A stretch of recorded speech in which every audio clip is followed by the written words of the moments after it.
سلام بنياتي، كي درتو؟ لاباس عليكم؟ نتمنى تكونوا على خير وبخير ان شاء الله. اليوم جيتكم بواحد الفيديو جديد اللي هو واحد المكون اللي هو خطير في القبول وخطير في الجلب، ومعروف ان الناس اللي كيستعملوه كيكون عليهم النفاذ وكيكون عليهم الزحام كتكون امورهم ان شاء الله باذن الله كلها مزيانه، خصوصا الناس اللي عندهم محلات تجاريه، وكيصلح حتى للمنازل وكيصلح حتى للبنات ان شاء الله اللي مازالين بلا زواج. كيجيب لهم الجلب وكيجيب لهم الخطاب وكيخلي الناس يبقاو يشوفوهم في الزنقه كيوليو مقبولين. ضغطوا بنيت على زر الجرس باش يوصلكم اي جديد، اي فيديو جديد ان شاء الله نزلته لكم توصلوا به ان شاء الله باذن الله. غادي نبداو بسم الله. نهضر لكم على هذا المكون. هذا المكون بنياتي هو راه معروف، هو الدد. ها هو بنياتي الداد، كيتباع عند العطار، تمشي عند العشاء تقول له عطاك الداد. هو هذا الداد بنياتي كيستعملوه الناس ديال زمان زمان زمان زمان بزاف، كيستعملوه الجدات وجدات الجدات كيستعملوا هذا المكون هذا. كان ما كيستغناوش عليه، كيكون في البيوت ديالهم، وكانوا كيستعملوه الناس اللي كانوا كيبيعوا ويشريوا، حتى العطاره بنياتي راه كيستعملوه. نتوما ما تعرفوش هذا الشيء، ولكن انا عارفه هذا الشيء حيت انا مرا كبيره. المهم بنياتي حتى العطاره راهم كيستعملوه بزاف بزاف بزاف، كيبخروا به المحل ديالهم باش يجيب لهم الكليان ويجيب لهم الزبائن ويخدموا ويشريوا يخدموا ويبيعوا ويشريوا، يكون عليهم الزحام ويكون عليهم النفاذ.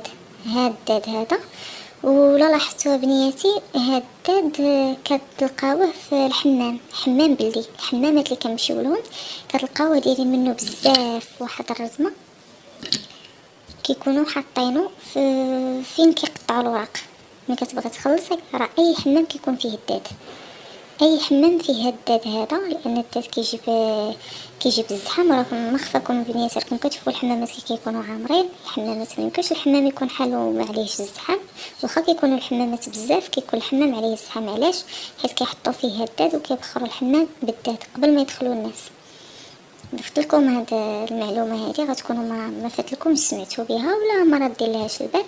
المهم بنياتي انا ما كنخبي عليكم حتى حاجه، اي حاجه كنهضر لكم عليها صافي. بنياتي هاد هذا كيصلح المحلات التجاريه، محلات تجاريه، صالون، خياطه، كتبيعي وتشري، عندك شي محل دايره فيه البيع ولا الشراء ولا هذا، وما عندكش الخدمه وما عليكش النفاذ وما كتشوفيش الناس كيوصلوا عندك، عليك بالداد. ريحته غزاله وهو خشب، سبحان الله العظيم، هو خشب خطير في الجلب والقبول. يجيب لكم الكليان ان شاء الله وتخدموا وتبقاو شي غير حالين. سبب عبدي وانا نعينك، الله سبحانه كيقول سبب عبدي وانا نعينك، انت دير السبب وانا نعاونك. ما يمكنش تبقاي جالسه ما كديري حتى شي حاجه، ما كتفوسخي لا عتبتك، ما كتبخري، ما كديري حتى شي حاجه وغيجي عندك الكليان. راه كلشي بنتي كيتحرك، كاينش اللي يكذب عليك ولا اللي يضحك عليك. في الصباح راه كلشي كتشوفيه كيصيق، ضربتي سيقي بنتي بالتفوسيخه ولا سيقي بالماء والملحه، ودي راني حاطه لكم تسيقات زوينين بزاف، استعملوهم. رجعوا للفيديوهات الاولى بنياتي، راكم غادي تلقاوني دايره لكم تسيقات اللي هما زوينين، ودايره لكم تفوسخات اللي هما زوينين باش تصاوبوا المحل ديالكم وتفوسخوا العتبه ديالكم ان شاء الله وتخدموا. وهذا ريحته راها غزاله، راني كنبخر به انا داري، راها غزاله ريحته. ما تاخدي منه بنيتي غير واحد طريف، ما ديريش منه بزاف، انا هو اصلا كيطلق بزاف. صافي بنياتي هذه هي الوصفه اللي غادي ديروا بالنسبه اللي عندهم محل تجاري.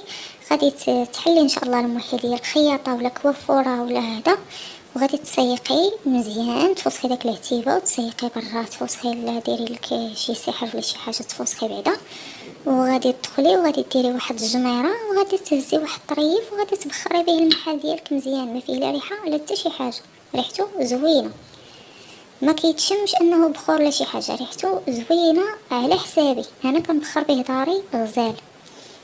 صافي بنياتي. بالنسبه للبنات اللي خارجين عندهم موعد ولا لقاء مع خطيب ولا موعد عمل ولا يمشيو بنياتي يطلبوا الخدمه الله يسهل عليهم، غادي ديري جميره وتشدي هذا وغادي تبخري به مزيان تبخري به بنتي، تبخري به وتخرجي صافي. بنيتي راه جلب وقبول، وكيخليك منوره وكيخليك تباني في الزنقه، ويشوفوا لا عندك الخطا ان شاء الله يشوفك غزاله. وبالنسبه اللي عندهم المحلات التجاريه غادي يديروا مجامر وغادي يبخروا به المحل ديالهم صافي. بنياتي هذه الوصفه اللي جيتكم بها هذا النهار، وراها زوينه وديروها وما فيهش الريحه، وغزال في القبول وغزال في الجلب، وديروه لعتيبتكم ديال الدار وديروه المحلات ديالكم التجاريه وبخري بها بنيتي وخرجي، راه يولي عليك النفاذ ويولي عليك القبول ويوليو الناس يشوفوا فيك. هذه هي الوصفه بنيتي اللي جبت لكم هذا النهار. هذا هو الفيديو جبتكم ان شاء الله، ونتلاقاو ان شاء الله في فيديو جاي. والله يرضي على بنياتي، الله يسهل عليهم، اللي ناوي شي حاجه الله يوصلوا ليها ان شاء الله باذن الله. السلام عليكم، نتلاقاو في فيديو جديد.